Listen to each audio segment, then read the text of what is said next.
Kanalıma hoş geldiniz. Bugün sizlere köksüz orkideleri köklendirebilecek yeni ve çok etkili bir yöntemden bahsedeceğim. Köksüz orkidelerinizi sadece kumda hızlı bir şekilde köklendirebilirsiniz. Gördüğünüz bu orkideyi ben kumda köklendirdim. Bakın hem yeni yapraklar hem de yeni kökler çıkardı. Size daha yakından göstermek için yıkıyorum kökleri. Hiç kökü kalmayan orkideleri birçok yöntemle köklendirebilirsiniz. Kanalımda bununla ilgili birçok video var. Bugün sizlere özellikle sadece kumda orkidelerin nasıl köklendiğini, yeni kök ve yeni yaprak çıkardığını göstermek istedim. Videoma başlamadan önce hemen beğen tuşuna basıp kanalıma da abone değilseniz bana destek olmak için abone olmayı unutmayın. Elinizde eğer bu şekilde hiç kökü kalmayan, kökleri tamamen çürüyen ve kuruyan orkideleriniz varsa bu tarz orkideleri hızlı bir şekilde köklendirebiliriz. Bunun için orkidenin köklerini kontrol etmeniz gerekiyor. Gördüğünüz üzere içinde sünger var. Orkidelerin çürümesinin en büyük sebebi içindeki sünger, yani yanlış sulamadan dolayı fazla su toplamasıyla bu hale geliyor.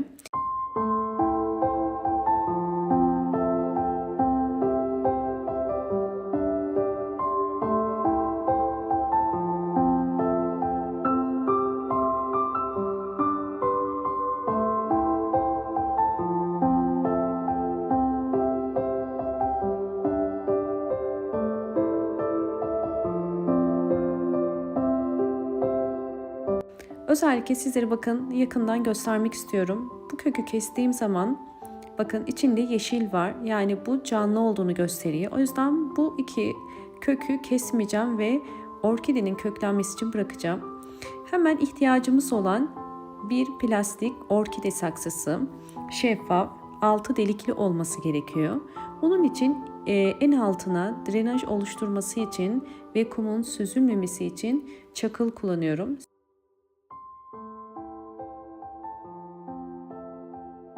Üzerine kum koyuyorum. Bu kum inşaatlarda kullanılan kum.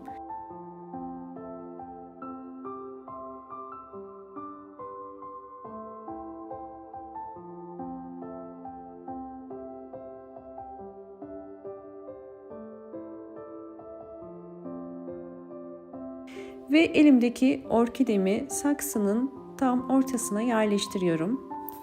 Bu işlemi yapmadan önce mutlaka kumu iyice ıslatın. Böylelikle orkideyi daha rahat saksıya yerleştirebilirsiniz.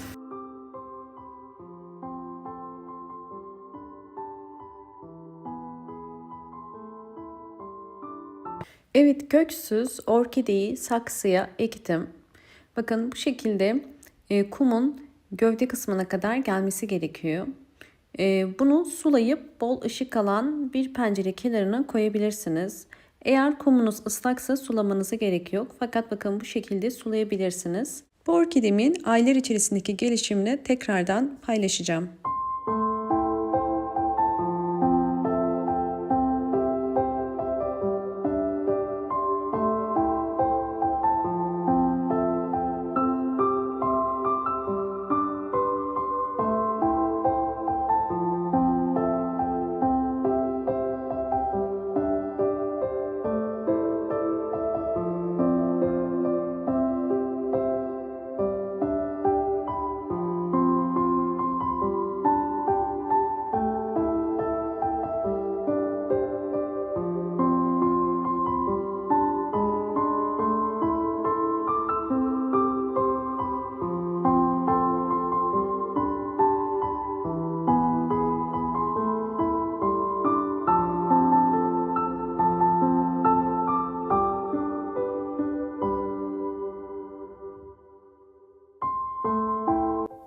Orkidemin 90 gün içerisindeki gelişimlerini sizlerle tek tek paylaştım. Videomu buraya kadar izleyip beğendiyseniz hemen beğen tuşuna basıp kanalıma da abone olarak bana destek verebilirsiniz. Yaprakları yumuşayan ve kökleri çürüyen, ölmek üzere olan orkide yeniden canlandı ve bu süreçte orkide eski ve hasta yapraklarını bırakarak yeni 2 tane yaprak çıkardı ve yeni bir çiçek dalı çıkardı. Gördüğünüz üzere kumda da orkideler yeniden canlanıp gelişimini devam ettirebilir ve çiçek dalı çıkarabilir. Yani orkideler her koşulda mutlaka çiçek dalı çıkarıyor. Sizlere köklerini göstermek istiyorum.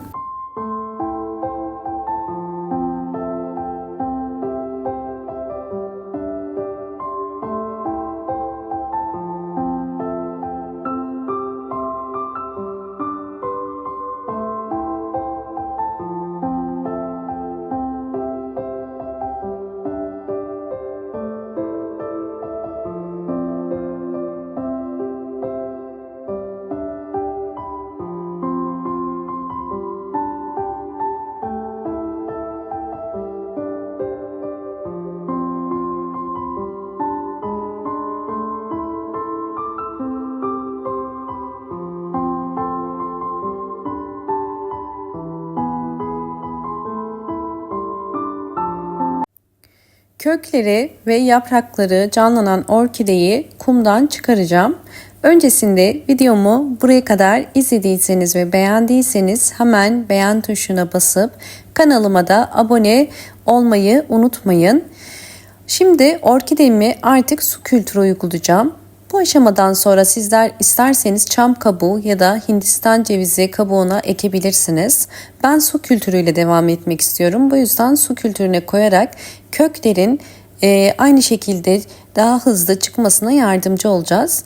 Orkideler sadece suda da bu şekilde gelişimini sürdürebilirler. Dikkat etmeniz gereken sadece kök uçları suya değmeli. Yani kökler tamamen gövdeye kadar suyun içerisinde kalmıyor. Bakın su seviyesi gördüğünüz üzere bu kadar. Ve orkidenin gelişimini burada sağlamasını bekleyeceğim. Orkidemi su kültürüne koydum. Ve sizlerle birinci bölümü paylaştım. Tamamen köksüz bir orkideyi nasıl kurtardığımı gösterdim. Şimdi ikinci kısma geçeceğim. İkinci kısmı da sonuna kadar izlemenizi tavsiye ederim.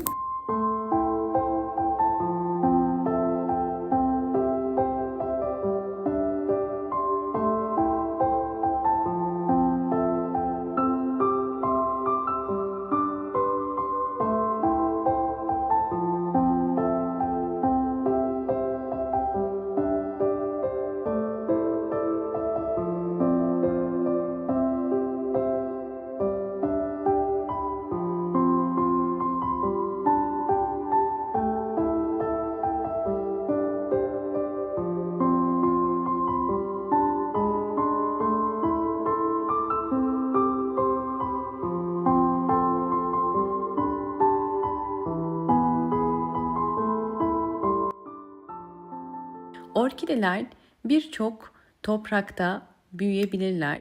Özellikle ölmek üzere olan ve hiç kökü kalmayan orkidelerde de bu yöntemi uygulayabilirsiniz. Elimde gördüğünüz üzere sadece 3 yaprağı olan ve çok az kökü olan bir orkidem var. Bu orkideye ben su kültürü uygulamıştım ve gördüğünüz üzere yeni kökler çıkardı. Fakat gövde kısmı giderek çürüyüp küflenmeye başladı. Bu yüzden bu orkidemi bugün yeni bir yöntem uygulayacağım. İlk başta dezenfekte etmemiz gerekiyor. Oksijenli su ile.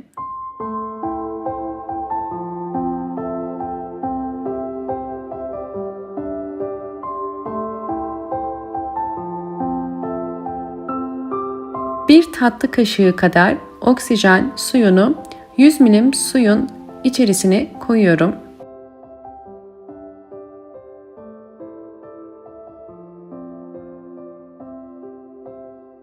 Dezenfekte etmeden önce orkidenin çürüyen kökleri varsa mutlaka bu kökleri de temizlemeniz gerekiyor.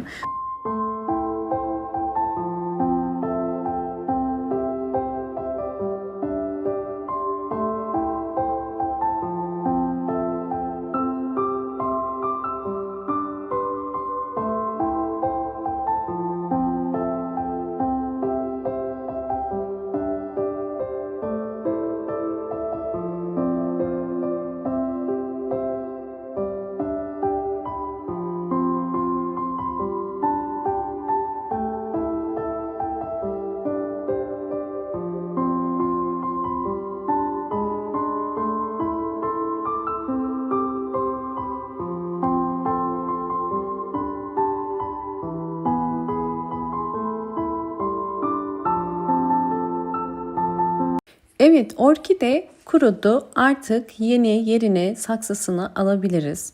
Bugünkü işlem için ben kum kullanacağım. Bu kum normal marketlerde satılan kum. Yani inşaat kumu da olabilir ama deniz kumunu kullanmadım. Bu bir inşaat kumu. Bunu orkidelerinizi köklendirmek için, ölmek üzere olan orkidelerinizi yeniden canlandırmak için kullanabilirsiniz. Özellikle kökleri çürüyen orkidelerde daha çok işe yarayacaktır. Gördüğünüz üzere sadece üstten hafifçe bastırdım ve hemen üzerine yerleştirdim. Zaten kökü olmadığı için ekstradan içini kazmamamıza gerek yok. Bu yöntemde özellikle kumu çok aşırı kuru bırakmamanız gerekiyor. Benim kullandığım kum ıslaktı. Bu yüzden su vermiyorum. Sizler bu yöntemi yaparken mutlaka su verin eğer kum kuru ise. Ve bu orkidemi bol ışık alan bir pencere kenarına konumlandıracağım. Ve orkidemin sonuçlarını da sizlerle daha sonra tekrardan paylaşacağım.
Orkidelerimin gelişimlerini sizlerle paylaştım ve birçok kumda büyüttüm. Orkidenin gelişimini de sizlerle paylaştım.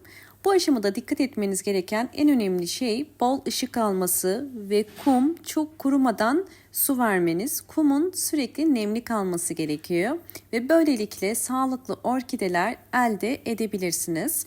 Orkideniz hem yeni kökler hem de yeni yaprak ve yeni çiçek dalı bu yöntemde çıkaracaktır. Videomu buraya kadar izlediğiniz için teşekkür ederim. Hoşça kalın, sağlıkla kalın.